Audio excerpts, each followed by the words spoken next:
put all of my love, all of my energy, all of my obsession into real estate. And when you do that, you will win. As long as you don't quit, you will win. The dollars you borrowed and bought the asset with today are stronger than the dollars that you're paying in year 15, paying back the loan. Pain is a great thing to get you in the game. It's the number one thing that'll hold you back. You have to be able to connect to yourself and really tap into your real power. But if you haven't addressed some of that subconscious pain that you're carrying around like I did, you'll never unlock the next level. What people don't understand is guys like us are all duct tape fucking together. No matter what you see on social media, it's duct tape. And it's okay to be duct tape, as long as you're pushing yourself every day and leaving it all out on the field. And if you do that, you're going to win this game. All right, we are here at the Kicking Ass Taking Names podcast, and today we have a special guest, Cody Sperber, clever investor, has managed or done over 10,000 plus wholesale transactions, right? Not that many. Not that many. No, fuck, I wish. Holy shit.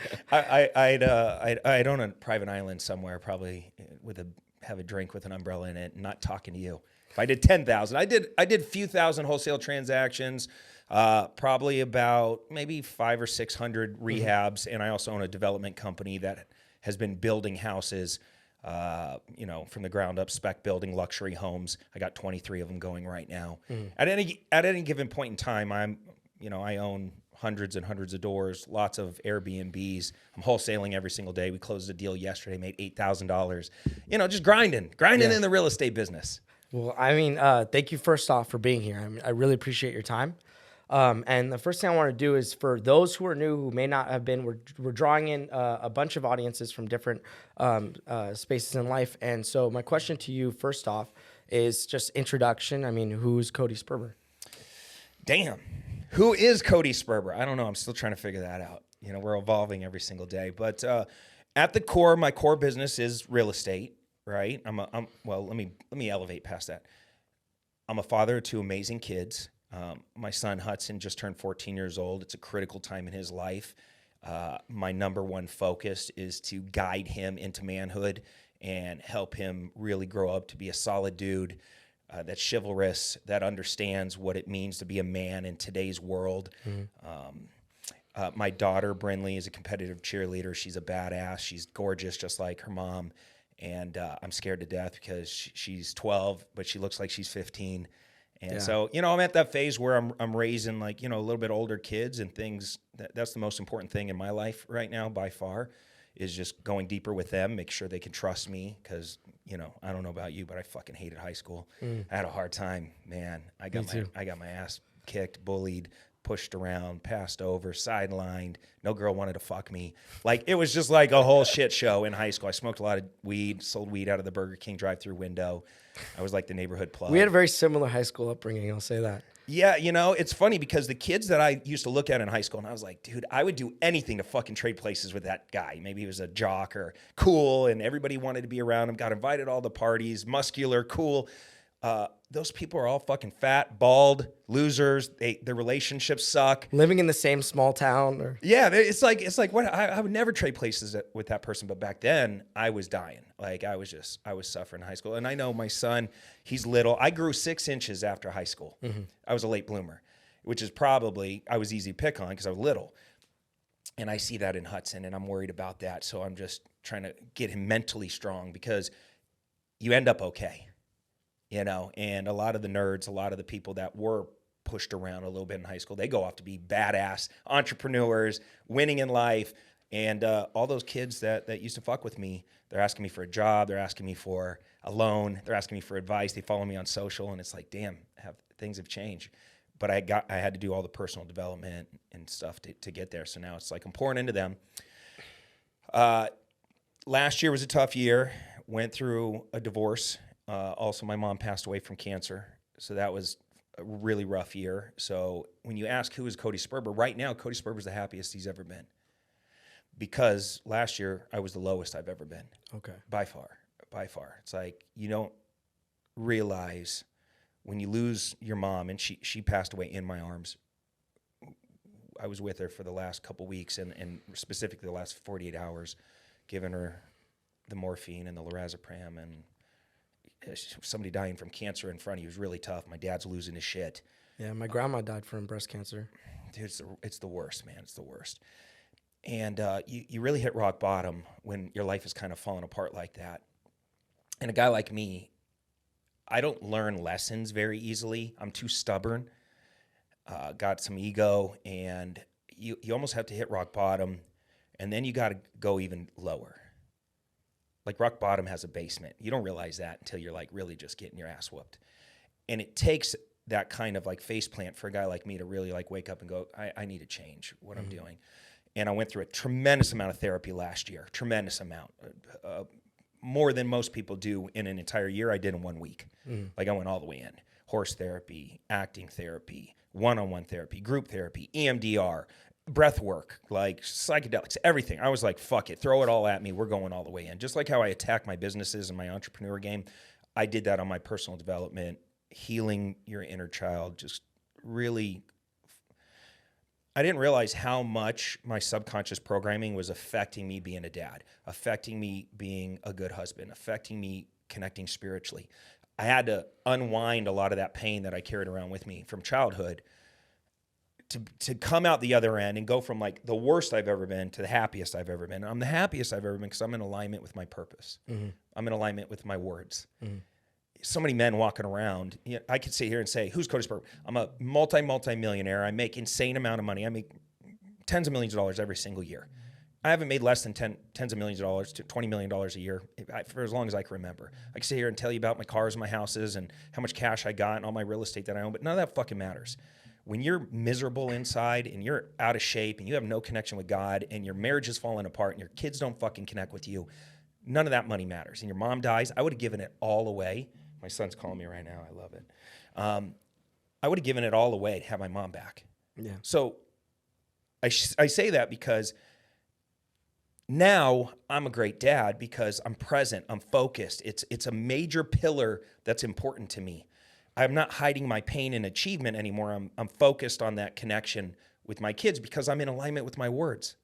They're watching me set a standard now that's different than the old Cody. The old Cody, you told me before we started podcasting.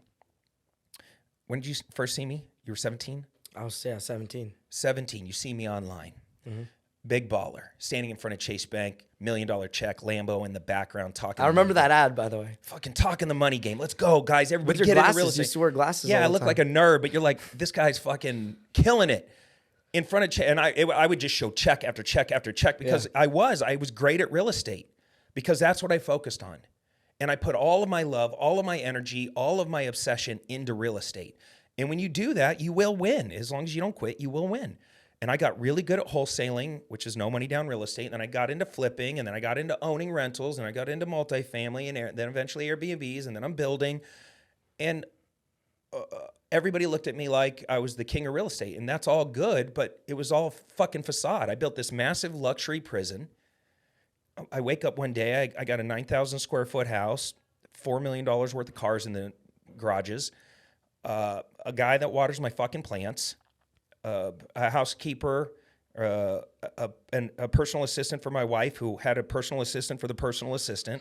Like, it was fucking nuts.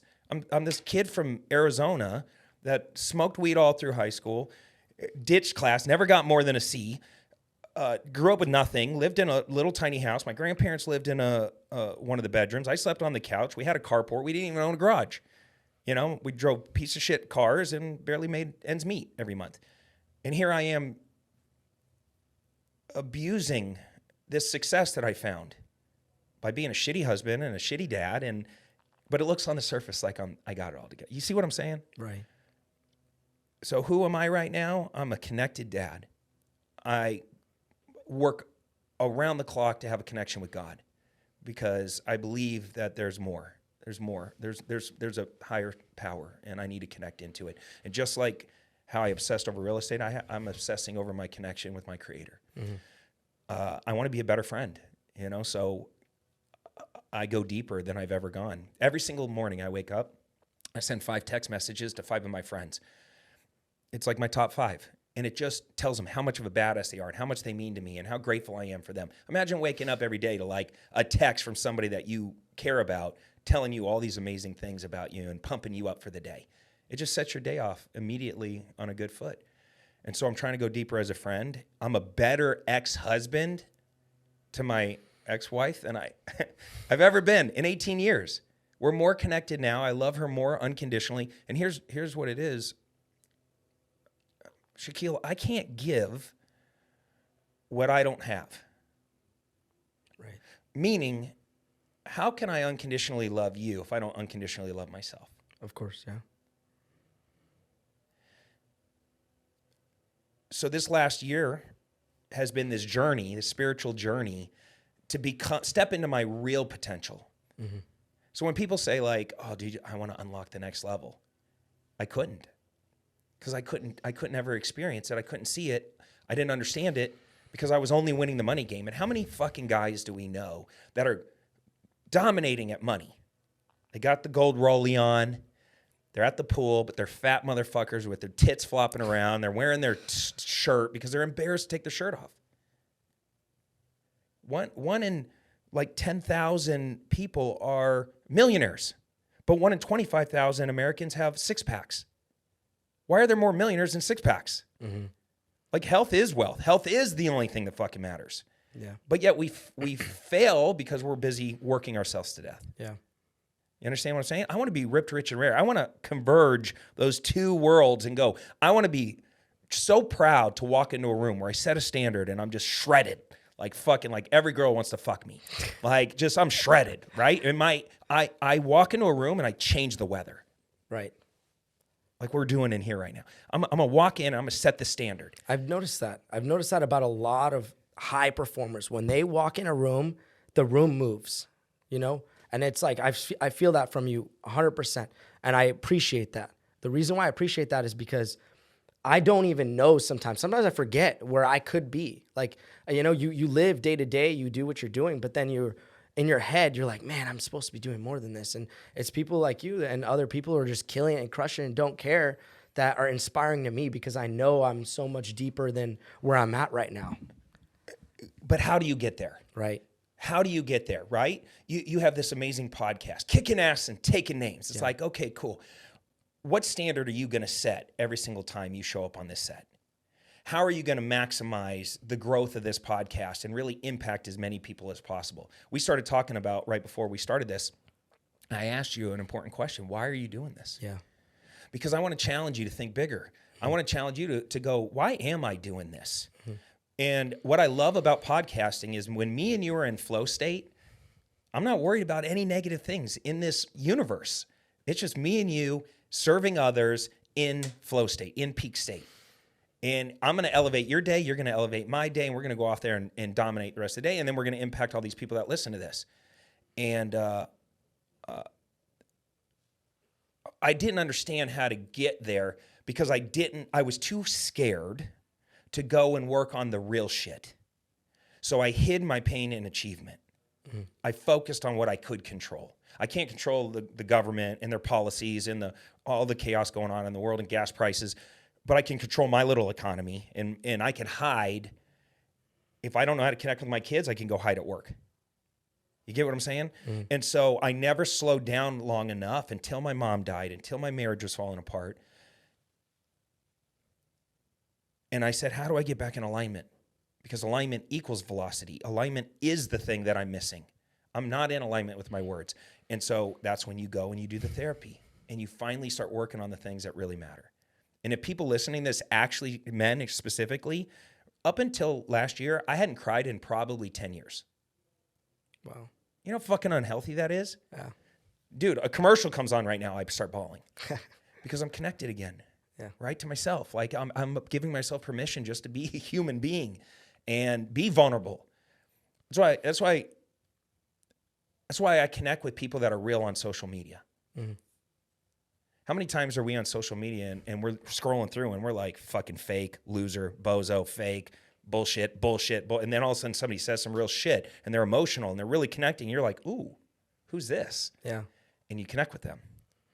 It's because everybody's walking around trying to pretend they're somebody else. Mm-hmm. They see an Andy Frisella or a Wes Watson or a Cody Sperber or somebody out there that's actually like gunning, and they try to mirror that. but they can never really truly be who they are until they go deeper and really connect with themselves and say, what is my voice? Right. You know what I'm saying? Right. I mean, so let's go back to the beginning. You got started in real estate. You've been, you successfully manage over 5 companies, 5+ companies. I actually don't know how many at this point, but a lot. And what is it that drove you to accomplish all this? Because we're talking about purpose, but before that, you clearly had to become the person you are today. Why is the root of your question, why did I choose to become an entrepreneur? Yeah. And why real estate also? Well, real estate's a tangible asset. Like stocks, I'm just praying that the CEO doesn't fuck a kid. Right? Like I'm just hoping this CEO doesn't fuck my money game up because I worked so hard to get money and then I invested in this company and you're just praying they don't fuck it up. Whereas real estate, it's tangible. I can buy a duplex, rent out both sides. I can live in one side, rent out the other side. I can add a 3rd bedroom onto the back side of it and now have a triplex. I can value add. There's so much I could do with it, and I can go see it, physically touch it, and I control it. Also, I love real estate because it's future-proof. Everybody always needs a place to live, right? Plus, there's tax benefits to real estate. Last year, I didn't pay taxes. Yeah. Dude, if I said to you, how much do you make? And you said, I make $150,000 a year. And I said, okay, what's your goal for next year? And you're like, double my income. 2 ways to do that, bro. We can either scale, make more sales, bring on more customers, more clients in scale, or you could just not pay taxes next year and get to the same place with one power move, with one purchase of one commercial building. Think about that. Yeah. But people don't understand the money game because they're not taught this stuff. You mentioned to me, I ran into Robert Kiyosaki at the gym or wherever, and I went up and I said, my dad gave me your book when I was 7 years old. I read this book. Mm-hmm. Well, in that book, he teaches about assets and liabilities. That was probably the first time I had ever heard of assets and liabilities. And Robert's a good buddy of mine, and I told him the same thing. Dude, your book changed my life because in that probably is single-handedly responsible for more people to get into real estate than any other human on planet Earth. Mm. Because it was like, why aren't we told about assets and liabilities? Why did I grow up thinking that our personal residence was an asset? It wasn't. We were living in it.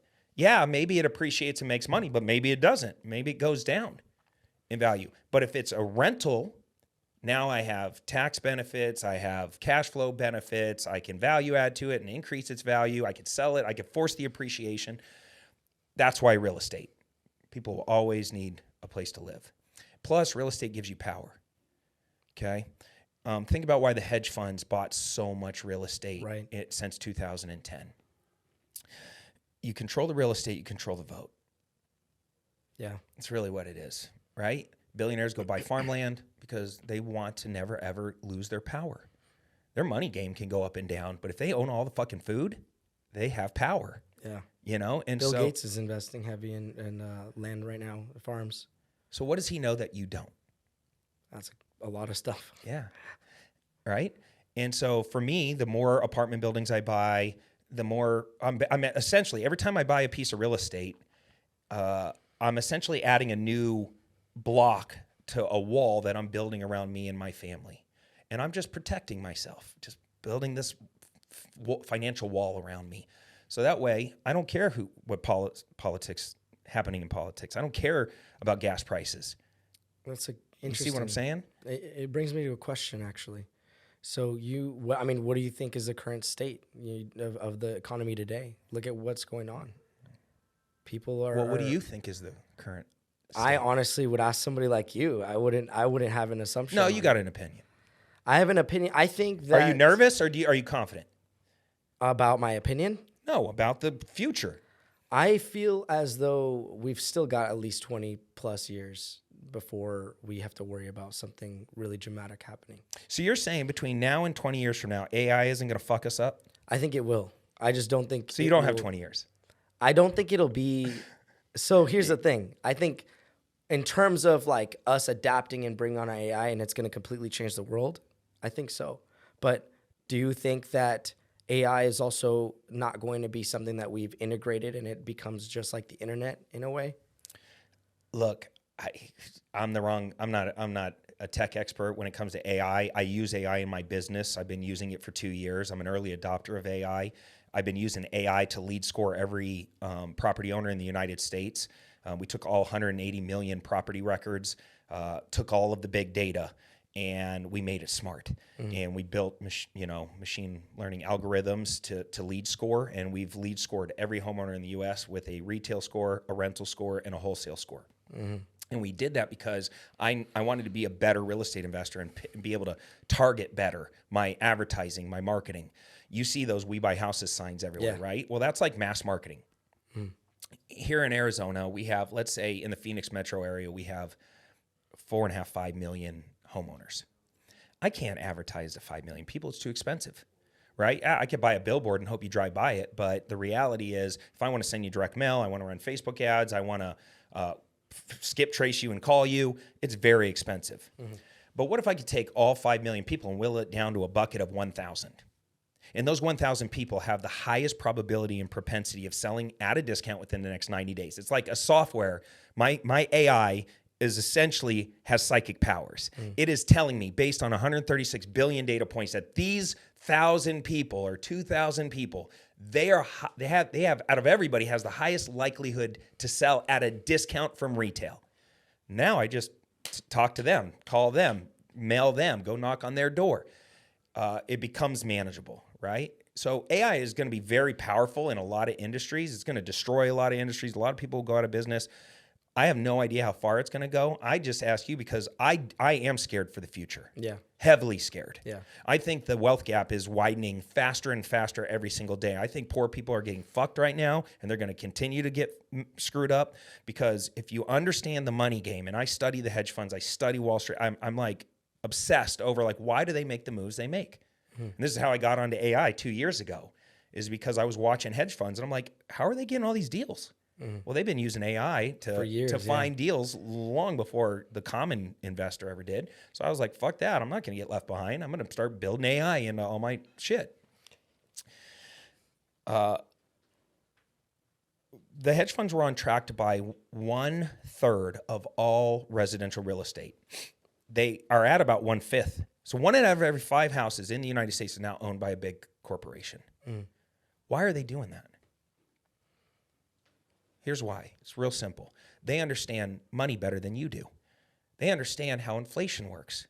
You see, hedge funds, what they do is they go raise billions of dollars. Then they go park it in like a big Wall Street bank. That Wall Street bank takes their money and invests it into like a giant pool of stocks. And then they give them a line of credit against their investment. So if I take $1 billion and invest it into JP Morgan in the back end, and they buy all these stocks, and then they lend me, say, 65 or 70%, and they give me a line of credit at 1 or 2% against my portfolio. Yeah. Right? Then they go and they buy real estate with it, with their line of credit. And they understand that if they are borrowing at 1 or 2% and buying a piece of real estate that has cash flow, tax benefits, is not going anywhere, gives them power, helps them control the vote, all that stuff, and inflation's at 7 or 8%, over a long period of time, inflation erodes good, cheap debt. So if you can envision a timeline, 1 year, 2 years, 10 years, 15 years, 20 years, as the timeline goes on, the dollars you borrowed and bought the asset with today are stronger than the dollars that you're paying in year 15, paying back the loan. So if I have 8% inflation and a 2% loan, by year 15, I'm in negative interest rate territories. Yeah. I'm being paid to buy the real estate. They're arbitraging the money game. Yep. And they're getting embarrassingly wealthy from it.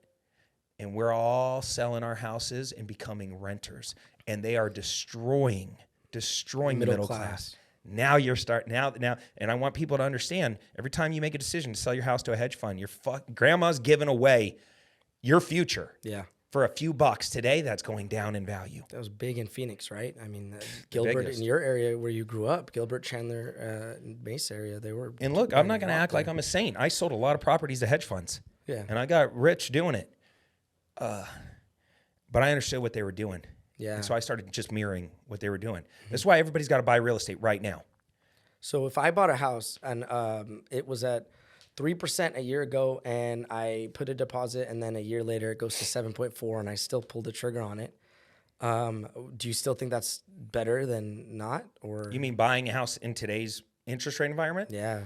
No, but I think that people don't understand that there's a whole world of creative real estate out there. Yeah. I don't need to ever go to a bank again. In fact, I'm going to pride myself on never going to a bank again. Yeah. As an entrepreneur, I never want to say it's the most painful process. I just did a refinance on a 5-unit property that I own in Arcadia, a luxury $2.8 million property. It took me 9.5 months to do a refinance. They fucked me every which way they could. I probably spent $100,000 in fees and prepayment penalties, and I ended up at a 9% interest rate. Like, the whole thing was a shit show. Horrible, yeah. Went through 5 appraisals. I had never seen anything like it because it was 5-unit property. Well, residential is considered 4 units or less. Commercial is 5 units or more. So because I had that one extra unit, it's a different type of loan structure. And it was a disaster. And I'm like, fuck this. I'm never doing this again. From here on out, the only type of real estate I want to buy is on creative terms. Because if you think about it, 53% of every property in America was all of the mortgages that are out there, 53% of them were originated between 2020 and 2022. And most of them have a 4% interest rate or less. Yeah. So it's like a gold rush out there. Like, why can't we go to those homeowners? This is why nobody's moving, by the way. This is why inventory's down. They don't want to leave that golden interest rate because they know they got to trade it for a shitty interest rate. Mm-hmm. So it's like, why don't I just go work out a deal with them? Because if I come to you and you own a house and your house is a $400,000 house, but you got a 3.5% interest rate on it. Mm-hmm. And I go to you and I say, what do you want for your house? And you're like, I don't know, full price. And I'm like, what if I paid you more than full price? You're like, I'm listening, right? I'll pay you $50,000 more than what your house is worth. Mm-hmm. What? Why would you do that? Well, I would overpay if you leave your mortgage in place.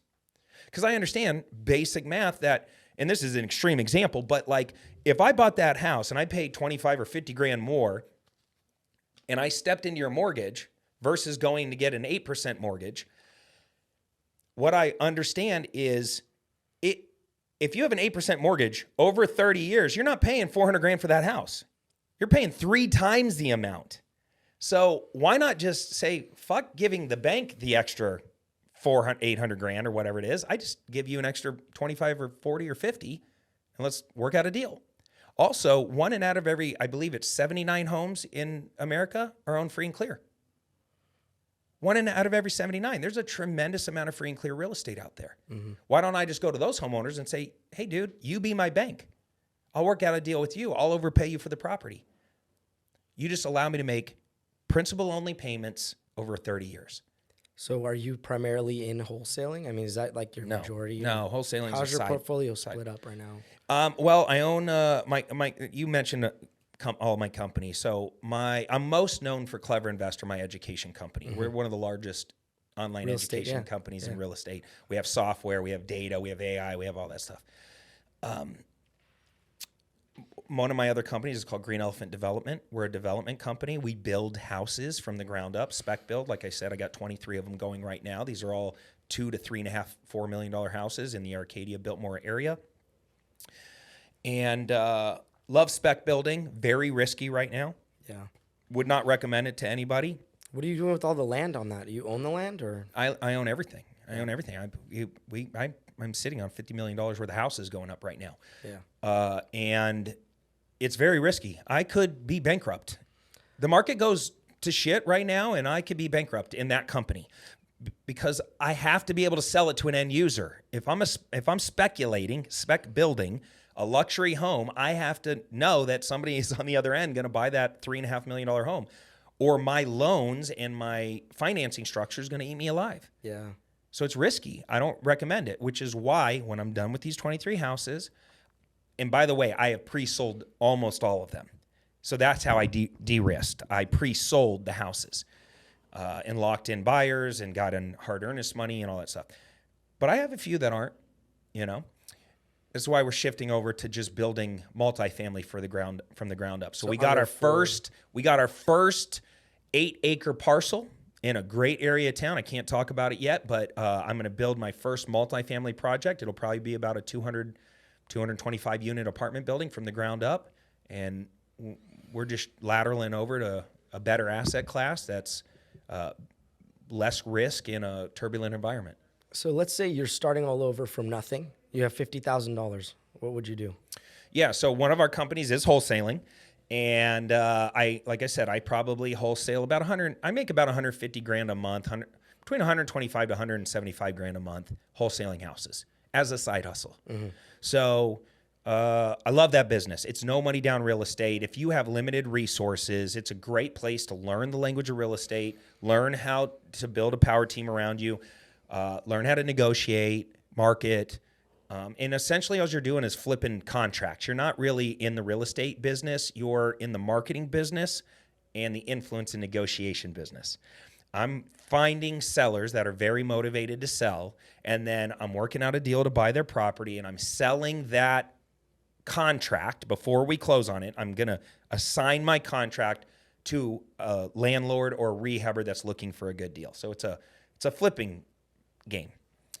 And you can make $5,000. You can make, I just did one the other day. I made 85 grand.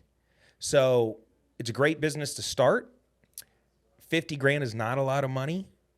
I would probably save up a little bit more or go to freehouseformula.com and take my creative financing class and learn how to do sub-2 transactions, learn how wraparound mortgages work, learn how seller financing works. Take that 50 grand, go attack those 1 in 79 homeowners that own free and clear property. Go find those 53% of homeowners that have a 4% mortgage or less and convince them to participate in giving you the financing needed for you to buy the property. Because if I show up with 50 grand, I can take 10 of it, take it, split it into $10,000 chunks, and go buy 5 pieces of real estate where I put 10 grand down, but I work out a deal directly with the seller. Now I got 5 rentals. Hopefully you maybe even turn them into Airbnbs or something like that. Mm-hmm. Maximize your cash flow. And you just start and you figure out you figure out how to get in the game. If not, save up a little bit more money and then go buy yourself a triplex or a fourplex. The more units, the better, but try to get 4 or less and live in one of them, house hack your way, and just start there. Just get into an asset where there's cash flow, not just you're living in it. So you said creative real estate. So let's look at creative real estate. Right now, there's a pretty big push. People want to do, 3D modeling, AI, print 3D printed homes. If you were to discuss that, do you have an opinion on that? Do you have an opinion on all these fabricated or shipping homes? People are doing small homes. No, we looked at tiny homes and all that stuff. I think if I was in the right market and there was government subsidies for affordable housing, like in California or something like that, I think it would be cool.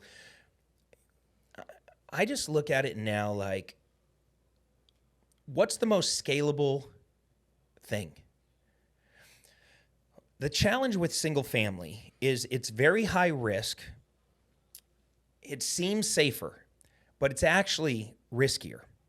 Because if I own one house with one tenant and they move out, then I'm responsible for covering any of those costs. Whereas if you have 4 units or 8 units or 150 units, it becomes more manageable. So the more you scale, the less good you have to be. You can make more mistakes as you scale.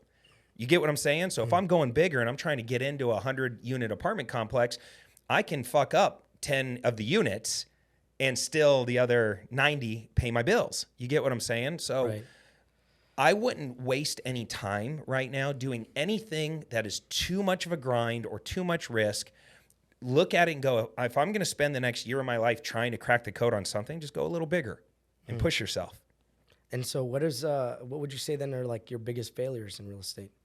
Oh, fuck, I got a lot, dude. Let's just get, you said you want to get real. Tell me what's a real big failure you had. I've literally at every step of the process, pissing people off, and getting them to cut me out of deals because I thought it was too slick. Over talking, right? I would talk myself right out of deals. So I would get a seller to say yes and get ready to sign my contract, but then I keep fucking talking. And by the time I'm done talking, they're like, well, I have more questions now. A lot of sales guys talk themselves out of a sale. Bad partnerships. I can't tell you how many times I jumped into a shitty partnership thinking, oh, two's better than one. It feels more safe to have somebody else with me. It was because I didn't have a lot of confidence. The challenge with it is I would pick somebody I liked versus somebody that was a compliment, right? Like if I'm really great at sales, I need somebody really great at operations. Not two really great sales guys that go and sell and then have the whole business falls apart behind it because there's no systems and structure. Picking bad contractors, subcontractors, I can't tell you. I had one guy, my very first renovation I ever did. I took a big risk. I finally jumped into renovating houses, and I hired this guy that I met at like a local RIA, and he told me, oh, I help investors rehab houses. And he said he's a licensed contractor. I never looked him up, just took him for his word, hired him, gave him $30,000. He went to Home Depot, bought all the materials. They all showed up on the job site. I showed up on the job site. I saw the materials. I'm thinking all good so far. The next morning, I get a phone call from him saying, oh my God, all our materials were stolen last night. This is awful. I didn't realize he stole the materials, went and returned them, put them on a gift card, and went and spent them somewhere else. Mm-hmm. You see the hustle? It took me, and then I had to cover another 20, 30,000, which I really didn't have. Totally fucking ate through all my profit and imploded the deal before I realized at another 6 months into the deal of him giving me all these excuses, this guy's a piece of shit and doesn't know really what he's doing and isn't licensed. He had his license revoked. Mm-hmm. He's a professional scammer, and he stole my materials and put them on a gift card. So it's like shit like that happens, and you're like, okay, lesson learned. Look people up before you go into business with them. Mm-hmm. Bad financing. I bought a house at auction one time, sight unseen, based on the tax records, saying that it was a 4-bedroom, 2-bath. When I kicked in the door and went in it, it was a 2-bedroom, 1-bath. Tax records were wrong. I had already locked myself into a hard money loan at 18%. Yeah, so now I'm stuck in a bad loan in a house that's not the size that I thought because I was just running and gunning too fast. And now I'm trapped in this bad loan. I probably lost 65, 70 G's on that. It was on Georgia Avenue. I still have that property in my nightmares. Yeah, 18% though. I mean, what took you, what made you want to accept that? It was back in the day, man. In 2008, 9, 10, 11, 12, 18% hard money loans were common around here. Yeah, that's crazy. Yeah. Right now they're at, 10, 11%, 12%. 18 was common, especially down the foreclosure auction. And I'm an idiot. I knew what I should do. Sometimes you ever give somebody advice and you're like, fuck, I'm giving somebody advice that I don't even do myself. Yeah. That was me. I knew the right thing to do. I just didn't go. I was lazy and I didn't go in the house. I just drove by it and I said, yeah, it looks like a 4.2. Yeah, due diligence. No, right? But anyway, things like that. Not getting into multifamily faster. Mm-hmm. Big regret. I wish I would have. Cardone's all about that. He always is preaching that. Yeah, I get that, and it's easy to say that kind of shit when you're buying Class A assets with $1 billion of other people's money. Yeah. So I like the message though. I do think that what he's saying is a good lesson of like think bigger, push yourself, go for it, try to make as much money as you can with your time. But I have nothing wrong with single family. I think if that's how you get into the game, get in there, but escalate quickly. Yeah. Grow quickly, because like last year, I owed millions of dollars in taxes. And I'm like, how the fuck do I get rid of all my taxes? I buy real estate, right? And I purchased one commercial building last year, wiped out a little over $1 million in taxes from one purchase. Because when you buy commercial real estate, you could do what's called a cost segregation study, and that accelerates the depreciation. So when you understand real estate and the language of real estate and how the tax code works with real estate, I have these businesses over here that earn a ton of earned income. I have real estate that I purchase with money over here that offsets my earned income. You see what I'm saying? I could have taken $1 million from my earned income and just given it to the government, but then I don't have it anymore. Or I could take that same $1 million, go buy a $4.5 million commercial building by putting $1 million down, doing a cost seg study, accelerating the depreciation, and getting $1 million tax benefit. So now I own an asset, and I still don't have the million, but the million's now trapped in an asset that I own. And the government rewards you for that by allowing you to not pay taxes. If you were to if you were to get into development of, let's say you want to build a shopping center, because I mean, you probably have, I don't know all your transactions, but let's say you want to develop a shopping center and you have, let's say, you know, $1.5 million ready to put down to $2.5 million to put down. And let's say the bill is going to be $8 million.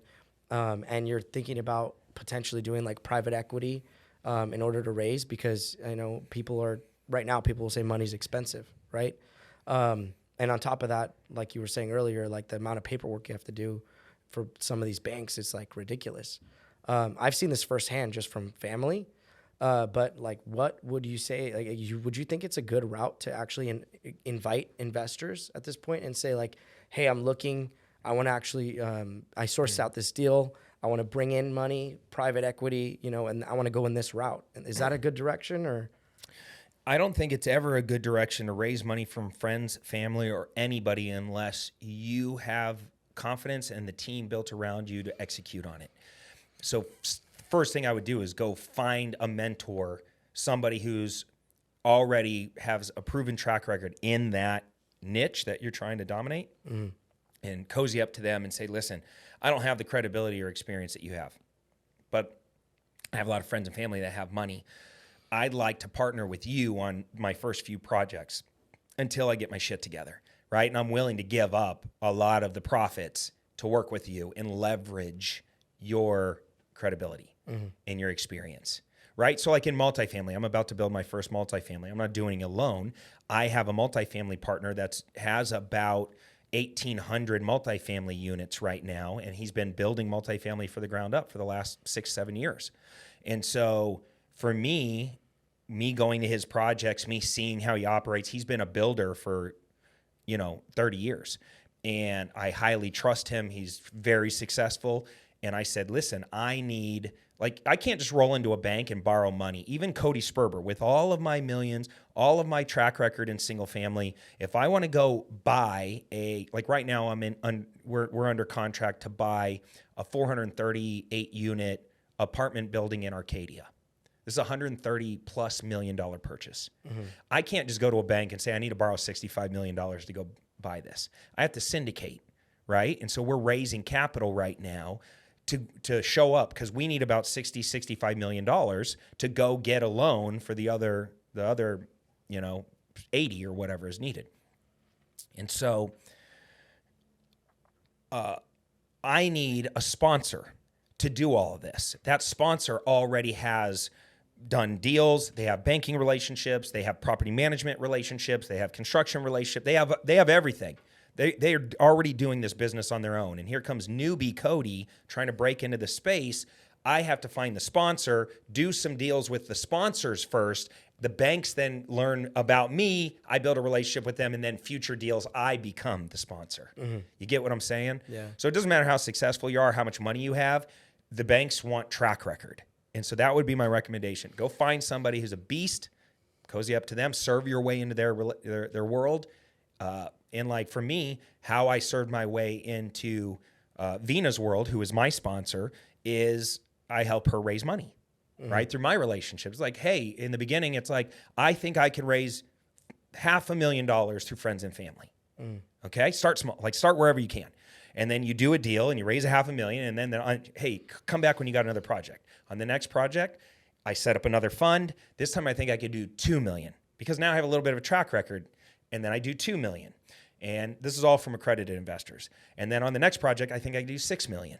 And you eventually work your way in from going from an LP position, which is a limited partner, over to the GP position, which is a general partner. And that's when you become a real syndicator, and now you're in the game, and the banks will loan to you at that point forward. So you're saying if you restarted real estate from scratch, the first thing you would do is? Well, if I start, that's a loaded question, because it depends on your background, your personality type, how much time you have, whether you want to be an active investor, a passive investor. You see what I'm saying? There's a lot that goes into it. I wanted to be an active real estate investor. I didn't have any money, and so I had to create wealth. And two, I wanted to be in the game. I wanted to learn everything. I was obsessed about real estate.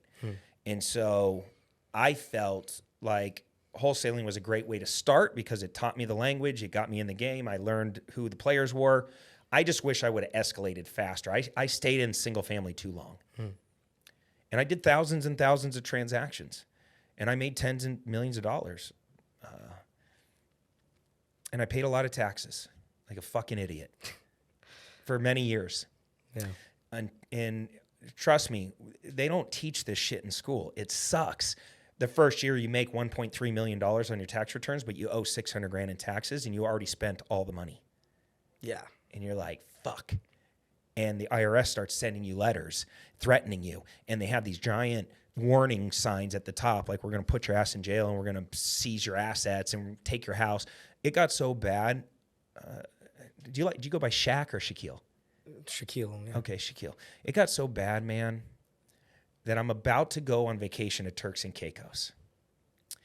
I go to, my wife at the time said, go get some money out of the ATM. I go to the ATM, I put my card in and it declines. And I'm like, what the fuck? I have a ton of money in there. I'm like, what the hell? At the time I probably had $80,000 in there. And I'm like, what the heck? Why is this not working? It's not working. I go into the bank and the bank goes, your account's been seized by the IRS. They don't ask your permission. They just shut your shit down. How am I going to go to Turks and Caicos and I have no money, no access to banking? I shit my pants, dude. And I realized real quickly, you don't fuck with the government, and I have to figure out a way to stop paying so much in taxes. Because first off, they're not really great at spending your money. And second off, the more money you make, the worse it gets, right? And depending on who's in office, the worse it can get, right? And so I learned very quickly at that moment, I have to shift out of single family into more tax-friendly assets like commercial. And it still took me 4 more years to unbury myself from that situation. And before I finally said, you know what, fuck this. I'm going to start buying a lot more commercial. Yeah. So so I saw your last podcast interview you did, and you said something that was really interesting to me, which was that you told your wife that if you were going to become a billionaire regardless, and you didn't care if she wanted to stick around or not, and you were just super focused, and if that messed up the relationship, you didn't care. Do you think that actually had an effect on your relationship? Of course, yeah. It good and bad, because think about it. How many of us walk around not saying what we really feel? You know, I wanted to set a standard and have an upfront contract of like what my dreams are, because I can't be me if I'm trying to be what you want me to be, right? I can't hold back and live and step into my potential and live my life the way, we got one shot. I got to do it my way. And while that sounds selfish on the surface, it was the right thing for me at the time, because I had big dreams and I wanted her to attach her vision of the future to with her big dreams. I wanted to find alignment. Like, do we have alignment with her big dreams and my big dreams? Because if we're out of alignment, then I'm wasting time in this relationship. And thankfully, she was okay with it, and she's still okay with it. She loves her shoe collection. The fucking house that she lives in is rad. However, it did fuck up the marriage, and it was my fault. I still could have went off and been a billionaire and been happily married. I didn't understand how to stop when I got home being such a savage. Like, I put her into her masculine, which is the worst thing you can ever do to a woman. I expected, my expectations weren't met, her expectations weren't met, because I came home after going to fucking battle all day, creating, like, people don't understand, like, how much magic it takes to create the kind of money I create on a daily basis. Like, I could be literally, I've had situations where, like, I have a $500,000 credit card bill due and a $300,000 payroll all in 3 days from now, and I'm looking at my bank account and I got $200,000. And it's like, how am I going to create this money in 3 days? And somehow, fucking magically, I do it, because I'm a great marketer, and I when I get obsessed and laser focused on things, like, I just will that shit into existence. And I know a lot of entrepreneurs like that, where their back's against the wall, they're the underdog, and they fucking figure it out. However, I never shut that off. And so I would roll in from, like, being this warrior, and I'd come plowing in from parking my, whatever car I was driving that day and come flying in the door and she'd go, "How was your day?" And I'd be like, "Oh my fucking God, this happened, then this happened, and then I'm getting sued by this person, and I was able to, outmaneuver this person and do this." And I'm just like attacking her with like all this shit that I deal with all day long. And then she attacks me with a to-do list because she's in her masculine. And she's taking care of the family all day long. You understand what I'm saying? Like, She never went into her feminine, but I expected her to be like, I wanted to take my armor off and expected her to coddle me when I got home. And she never did that. So now my expectations aren't met. So I go retreat into the theater room and hide. You see what I'm saying? I know a lot of entrepreneurs that do this. I should have parked that shit in the garage and said, "Hey, I know if I want this relationship to thrive, I have to show up the way the relationship needs me to show up, not the way Cody Sperber works and does business. I need to change when I get home." And but like once again, I couldn't give what I didn't have. I never could connect with her or with anybody else. I always felt like I would have made a great serial killer. Seriously, like that's how I felt. Like I'm like, I have no empathy and I don't give a fuck. And if you don't like what I'm doing, get the fuck out of my way. Like that was my energy. How stupid looking back, wasting all those years of like now when I'm connecting with people and I'm like going deeper with people, I'm like, I feel it. Like it feels so good to finally like feel that unconditional love and share myself with people and have my walls down and like really know how to go deeper. And I'm like, God, I wasted all those years. And I would have been so much further ahead as an entrepreneur. She did a great job supporting me, but she would have done even a better job. We went off and built massive things together if I could have got out of my own way. Wow. I've like, I don't even know what to say to that right now. It's like pretty powerful. So, I mean, what's your greatest piece of advice for everybody listening?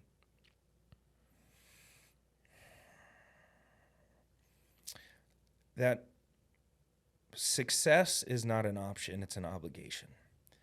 And that means success in multiple areas of your life, not just the money game. It's really important for you to slow down and just get quiet. We're always running and gunning so fucking hard and so fast as entrepreneurs, and there's all this pressure, and we're always backs against the wall and in the pressure cooker, and we're good at it. We're built for it. And that's why we become great entrepreneurs. But if you never slow down long enough and just get really quiet and get real with yourself and say, you know what, I am carrying around pain. I am fucked up inside. I am compartmentalizing and bearing a lot of shit.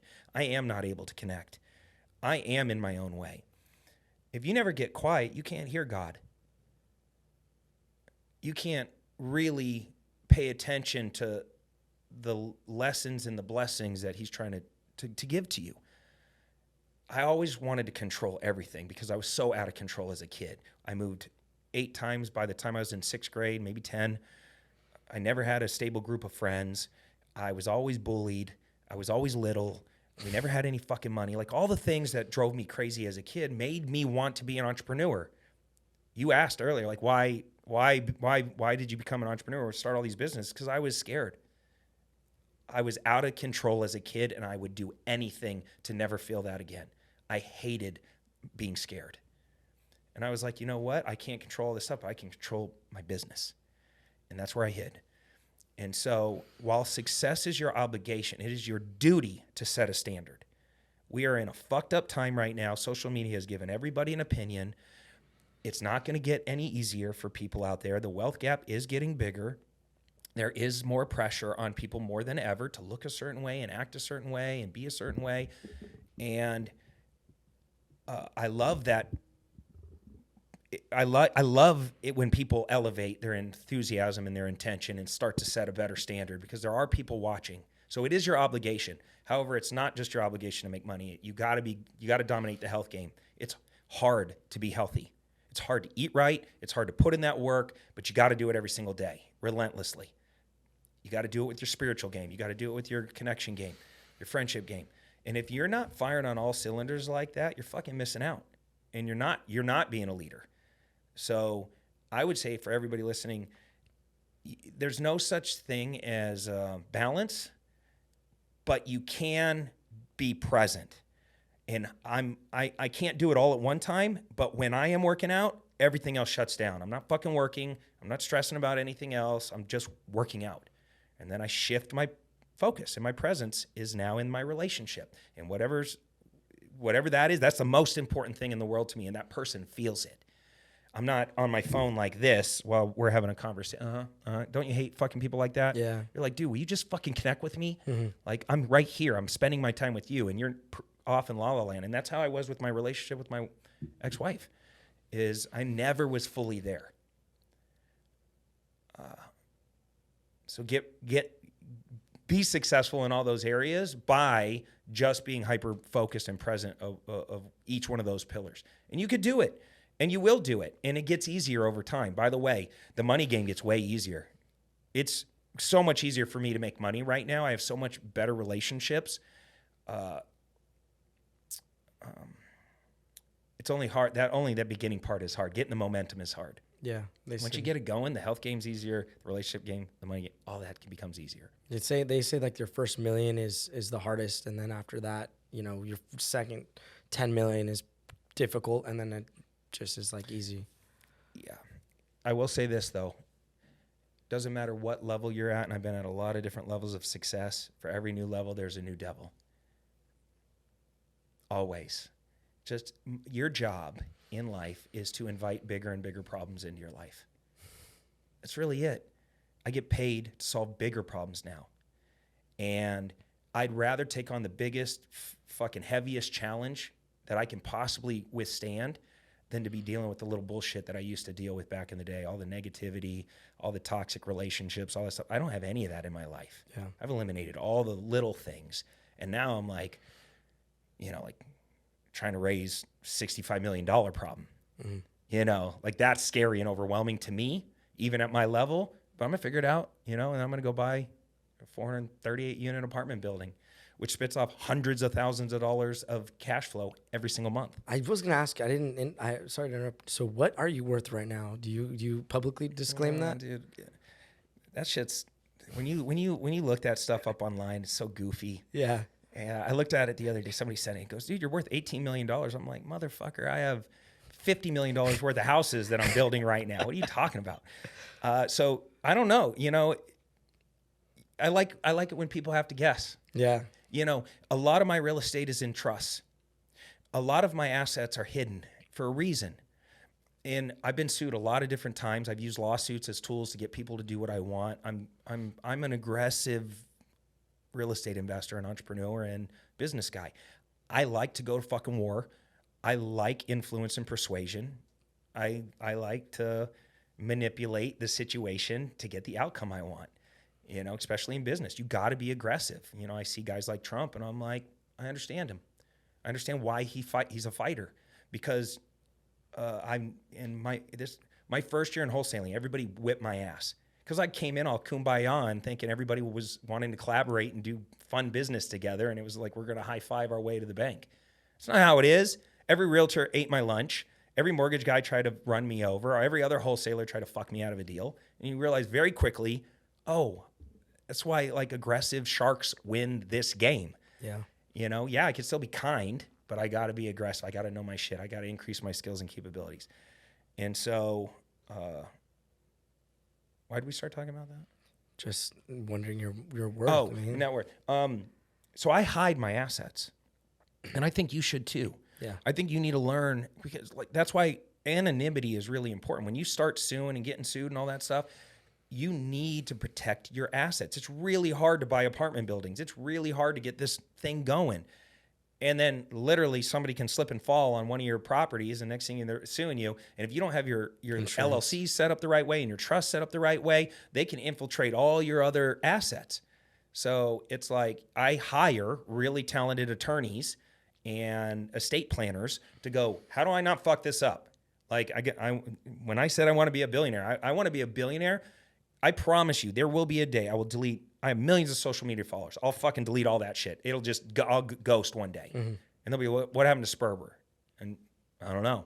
I can't get a hold of him any longer. Like, that's my ultimate dream, is just like dip out one day and let all you guys have the fucking chaos of social media, because I have so much real estate and so many assets that I'm just fucking gone. Yeah. And it's going to be I'll throw a party that day. Like, can I be invited? Yeah. And I'm so close to that day. Like, I'm close, because I thought I could do it by the end of this year, but I think it's going to take me a little while longer. But I'm almost at a point where I'm about to buy a phone that does not have internet access. It's like a Nokia brick. Well, yeah, whatever that phone is, like, where you literally can like text and take some pictures, and that's it. Because then I don't have to I don't care. I don't get distracted by you guys. I don't have to care. I already have a team that posts all my social stuff. Yeah. And with AI, we can make voice Cody. We can make fake robot Cody. Like, we can have it to where like you full blown think that we're having a relationship, and that shit's all AI. Yeah. And it'll be a great day, because I'm happiest when I'm disconnected. You know, I have more joy when it's just me and you hanging out, really talking and connecting, than I ever do fucking wasting time on Instagram. So I don't post any of my shit. I used to post all my stuff. Like, if you go, like, I deleted a lot of my feed, but if you would have went back in the day, like 2012 through 2016, it was all Lambos, Rolls Royces, and fucking money and houses and money and car. It was just like, what standard did I set for all the new kids coming in the game? That's what was important. Yeah. Right. And I did it because I sold courses. But there's no amount of course sales that is worth the bad standard I set for some young entrepreneur who thought that it was all about money. And now they hear my story and they're like, oh, Sperber's a fucking mess. I'm all duct taped together last year. My marriage fell apart because that's all I focused on. You get what I'm saying? Mm-hmm. And I could have saved it. And FYI, Shannon is the most amazing human being on planet Earth. I've never met a better woman than her. She is a phenomenal, superb human being, and we are still great friends. And I love her so much, even more now than I ever have, because of the way she treated me through this process. We're so dope that we didn't even use attorneys for our divorce. Mm-hmm. Like, that's rare for wealthy people to not use attorneys. Like, everybody around me was like, how are you doing this? It was because I fucking gave her everything. I was like, I fucked this up. I took extreme ownership. Like, all the moves I made were wrong in this relationship department. And she watched me go to therapy. She watched me put in the work. She watched me become a better dad. She watched me go deeper.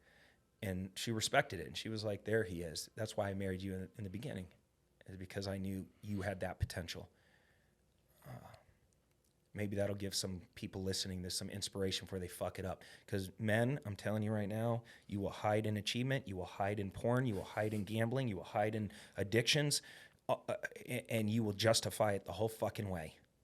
You deserve everything that you have. And I deserve everything that I have, the good and the bad. And I deserve that. You know, and I got to go the rest of my life knowing that I put our family in that position. Mm. I can see why you and John are friends. Like, you know, I could just see it. Yeah. He's talking about John Malott, my business partner, and one of my companies, really cool. Good man, one of my favorite people, man. I've followed him also since I was 13. I was like 16, 17. And I was in those network marketing companies, and he was on stage, and it was really cool. I have two. You ever have friends that are just fun? Yeah. Like they bring so much joy to you. Like, he changes the weather in every room he walks into. Him and Billie Jean are my two fun guys. I got to get Billie Jean, man. Can you tell him, bro? I want to interview Billie Jean. He's a tough one, man. You'll have to go to San Diego. If That's you went fine. to San Diego, I can make the connection for you. He doesn't travel. Billy doesn't do shit. He just seems like a fun guy. It's a rule of power, though. Think about what Billy does. He doesn't go to anybody. You got to go to him. And if you read the 48 Laws of Power, one of the rules is people come to you. And so he's smart how he runs his world. Mm-hmm. Yeah. Yeah. You guys are all, I mean, kudos to you guys. You guys are all day in and day out. My goal is just to get to the point where I know you're like talking about it, like you've already been through it. And now you're kind of like, you're still going 24/7, but you're also like separating yourself from the identity of living the business as just you. But I think I'm also kind of like, I don't know, maybe you have to do that. because I feel like I have to identify with everything I'm going to do to the point where maybe I fuck up. And then in 20 years, I have the same catharsis, and I'm like, you can do it better, man. You have to do it better. Yeah. You can't sit here and hear this stuff and not, look, you can't unhear it. Yeah. When I say it's your obligation to be successful, it's your obligation to run the football further down the field in a better way on all levels. Yeah. My dad's an immigrant, so everything I do, the number one thing that drives me is pretty much just making my parents happy, that they provided a lot for me, and I can... It's a great goal. Yeah. I retired my parents when I turned 30. Best move I ever made. I paid my dad a couple $100,000 a year to sit at home, and hired him to come work for me. He works for, I think, maybe 30 minutes a day. Barely does shit. But I bought time with my dad. Yeah. It was the greatest thing, best investment I ever made. But you got to make a lot more money, bro. Yeah. You got to make a lot more money. You got to figure out how to monetize your life. If you're going to invest in this podcast, you got to figure out how to pull people off this podcast into an email list, into a text list, and start building a relationship with them. Are you good at copywriting? Take copywriting courses right now. If you don't understand copy and how to write copy, you need to go on eBay or go online, buy copywriting courses. I write all my own copy. Mm-hmm. The art, and for everybody listening, copywriting is selling through written word. And for me, I've done over $100 million in direct response marketing so far, selling shit through videos. From a kid who was scared to death to ever get on a video, right? When I first started in this business, I looked like I was 13 years old, and you wouldn't believe it. I'm 85 right now. That's how good I look. But I looked really young, and I was scared to death to get on video. I forced myself to get on video. I didn't know how to write copy. I forced myself to start writing emails, then a newsletter, and taking, copywriting classes. And when I realized is, wow, that could be your superpower, dude. If you're going to have conversations like this and invest in this podcast, how do you get them off the podcast into your email list? Do you have a lead magnet? I have basically. Do you have a call to action? I have basically just this. That's what I'm saying. Look, hope's not a strategy. Yeah. Right now you're hoping that something happens from this podcast. I'm pushing just to get it as big as possible. Okay, cool. Subscribers will grow by having great guests and being a great marketer, right? And syndicating out the content as aggressively as you can. I can also introduce you to the guys over at Player FM. You can, if you want to put any money behind it, they have advertising spots where you can actually advertise this podcast and get subscribers and views for it, right? Some of my bigger, I run a podcast called The Clever Investor Show, and I've had a lot of great guests on there. And sometimes when the podcast is phenomenal, I'll throw $5 or $7 grand behind it, pay Player FM. They'll put it up at their sponsored posts, and I'll get 15,000 downloads and a ton of new subscribers. It lifts my whole entire podcast up. Player.fm? Probably. I think that's what it is. Okay. But I can connect you with them. But now the bigger lesson is what's your strategy? I just want to be around the biggest guys and I will literally just. What's your strategy to make money? Yeah, we gotta cut this. Can we cut this part? We gotta cut this part out. No, we're not cutting this out. This is what makes a podcast great. This is the real shit that people want to hear. When I started this, I didn't start that long ago though. Right? I don't care. What's your strategy? Because right now you're winging it. Yeah, I am. I'm winging it. Okay. Nothing wrong with that. I winged it in the beginning too. But at some point, somebody challenged me and said, hey, where are you going with this? Because if you're going to commit your life to 150 episodes, which you should. Yeah, of course. You're going to become big, man. You're going to become great.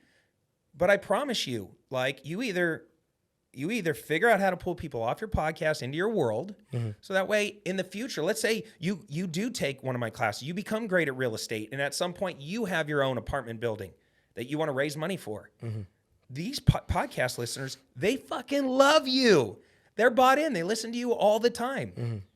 And if they see your journey and you're documenting your journey on becoming a great real estate investor, and then all of a sudden you say, hey, I gotta raise $1 million. Who wants in on this?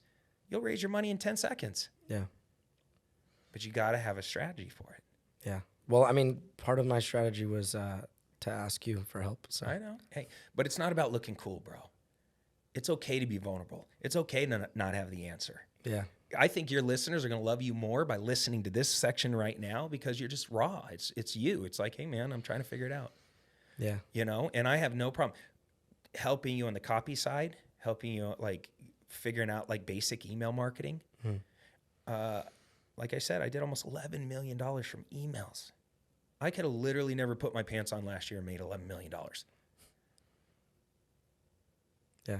It's a pretty dope life, right? Yeah. In the real estate thing, I'll give you all my courses for free, everything. I'll take them all. You can have them all, okay? $10,000 worth of shit. But I want to challenge you, and I want all your listeners to listen to this challenge. Okay. Okay? Because sometimes people don't respect free. I would never disrespect you. This is more than this is like awesome. You may surprise me. Look, people come.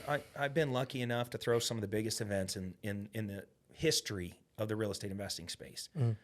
Thousands and thousands and 10,000 people watching. And I would tell them all this. The reality is, if 1,000 people were in the room, there might be 50 to 80 of you out of the 1,000 that will ever go off and do a deal. The rest of you guys are all fucking big talkers. And I promise you right now, if I lined up 100 college kids in a line with all the enthusiasm in the world, and I went down the line, are you going to be successful? Yes. Are you going to be successful? Yes. All 100 are going to talk a big game. And if I followed them around for 80 years or 60 years, and they're now 85 years old, and I said, how'd you do? One is going to say, I went off and became a multi-millionaire. I went off and won the game, and I'm healthy, and I got great relationships, and I'm murdering it on all levels. The rest of them are going to slide in their graves full of regret. And that's just the reality. Why? Is that a question? It's a thought. It's a thought for you and everybody else. Why? Because they give up. But why? Because it was, I guess they didn't believe in themselves. Maybe. Or maybe they went home and told their wife, hey, I just bought this Cody's course for $197, and the wife loses her fucking mind and talks him right out of his dreams. And you allow other people to steer your ships. And we do this over and over because we're scared to post some content on social media because one bad negative comment brings up all the insecurities of high school. Yeah. Next thing you know, we're fucking retreating. You know, we have 4 out of 5 things that you listed are the same from high school. And that's a great driver. It's a great driver. But that pain, bro, that pain is a great thing to get you in the game. It's the number one thing that'll hold you back. You have to be able to connect to yourself and really tap into your real power. But if you haven't addressed some of that subconscious pain that you're carrying around like I did, you'll never unlock the next level. Right. But I'm going to give you the courses. And my challenge to you is you go through them all, 100%, everything, just devour them, write down all your questions. And when you're done and you're ready, I'll go to lunch with you. And we can go through it. I'll answer all your questions. And we'll create a game plan of what the fuck to do. Okay. How to actually implement that information. Because specialized knowledge is not powerful unless you take massive action. And you are obviously an action taker. You're very entrepreneurial. You have a tremendous amount of potential. But the rubber meets the road, and how long are you willing to fucking stay the course? Because it took me 14 months to get my first deal. And during that time, my girl tried to fucking leave me. I had multiple deals fall apart in front of me. Everybody was talking shit about me. My parents sat me down and said, I'm making the biggest mistake of my life. My best friends all fucking were harassing me because I wasn't partying with them anymore. I had nobody. I was completely alone for 14 months, and I couldn't give up. Most people don't make it 4 months, let alone 14.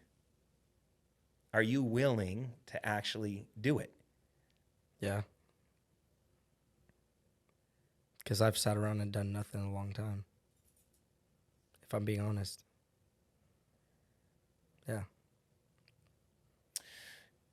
And what would that feel like to show up? Because your dad's successful, right? Yeah. Owns a bunch of franchises. Yep.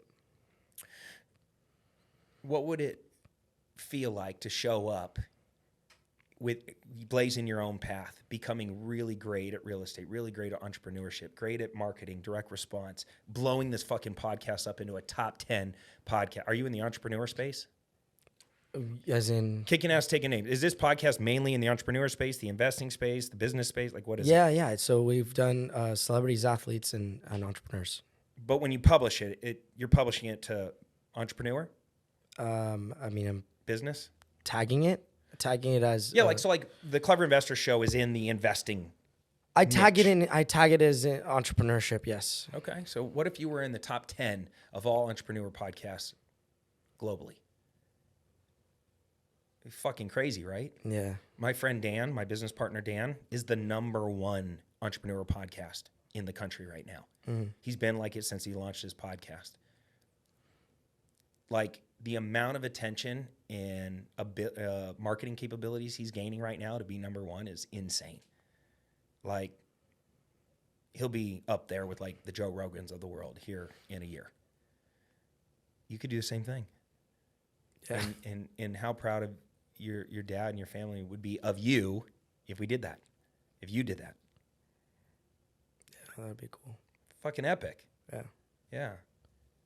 So I got you, dude. I'm down to help any way I can. And you can come out to our projects. You can walk around them. You can physically touch all the real estate. Let's fucking get our hands dirty. Get out of the classroom. Get into the real world. So you save up some money. I'll get you into some of our projects. Yeah. All right. Sounds good. Are we done? I don't know, man. I'm just pushing you. All right, guys. Kicking Ass, Taking Names podcast with Cody Sperber, Clever Investors. And I'm going to take his challenge. And also, too, if you could, if there's one person you think I should interview next, who do you think I should? Oh, man. Local or not local? Because I think, God, I've had some good people. Like, I'm thinking of some people that are local here that might be interesting for you. So Mark Victor Hansen. Yes. Okay, he's interesting, dude. Older guy.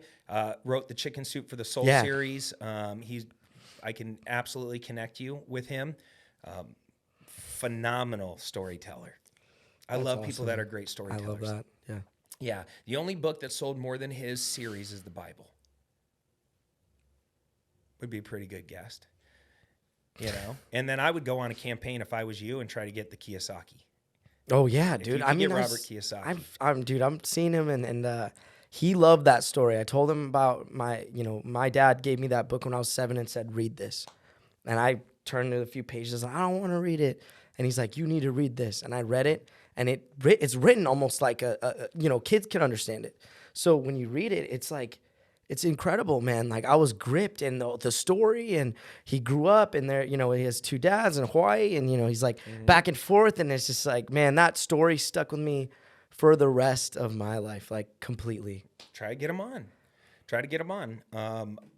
And then Wes Watson, he'd be the only other one that I would say, go on a campaign, get Wes on here. He's vicious. And I actually have a podcast dropping with him, a second one. He'll launch your podcast into the stratosphere. He's one of those guests that just, he rips the whole time. And by the time you're done, and he's great at collaboration. He'll post it on all his socials and stuff. And his little army of Wes Watson lovers they're very supportive. Yeah, no, I mean, after this, I'm taking away. I've got to elevate. I got to 10x again. I got to go. Dude, there's just more in you. You're young. That's the good news. You still got a lot of opportunities ahead of you, but you got to be way more aggressive. You got to think bigger and challenge yourself. Yeah. Right. Increase your skills and capabilities. Take control. Raise your enthusiasm. All those things that we talked about on this podcast. Yeah. I see in you, but I also see something holding you back. Mm-hmm. Like a little bit of fear, a little hesitation, a little bit of like overwhelm. And it's like, that's okay. That's normal, dude. Every person listening to this feels that same way. Yeah. And there's a lot of times I feel that same way. What people don't understand is guys like us are all duct tape fucking together. no matter what you see on social media, it's duct tape. Yeah. You know, and it's okay to be duct taped, you know, as long as you're pushing yourself every day and leaving it all out on the field. And if you do that, you're going to win this game. All right. With that, this is the end. Kicking ass, taking names. Thank you, Cody. Appreciate it. Of course.